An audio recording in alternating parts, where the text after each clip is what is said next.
Lloyd being the conduit, what does this mean for Lloyd? Lloyd has now used powers that are beyond his own comprehension powers, such as the end of part 1 and part 2. He was fully blasted with source dragon power of his own, leveled up to extreme powered up version of energy that he's never had before.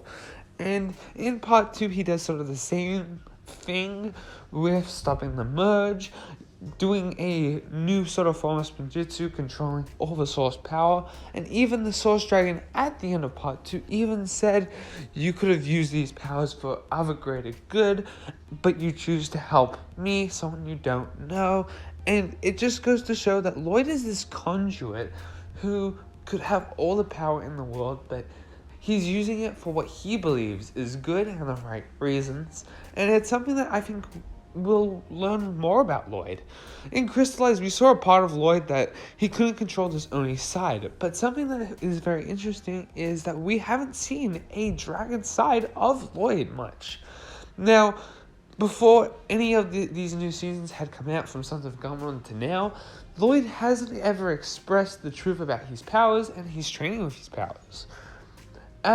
Book series that actually came out in the middle, that I think the writers of the time, way back when, I think in 2016, 2017, 2018, had written a bit of a story called Way of the Departed, mainly all about Cole, but it expresses the change for Lloyd. Lloyd's change in using his elemental powers were more physically and more mental than usual.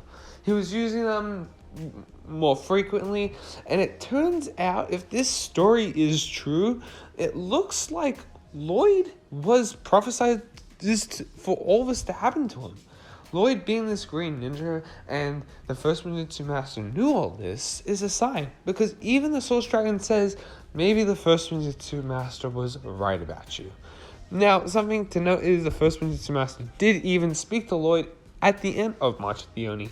So maybe there is a huge connection, and maybe the first Ninjutsu Master spiritually is still alive somewhere. Tell me your thoughts in the comments. What do you think this means for Lloyd? I'm looking forward to seeing Lloyd have more power and more growth in him, and I can't wait, because so far this new leader role is amazing. Thank you guys for watching. Peace.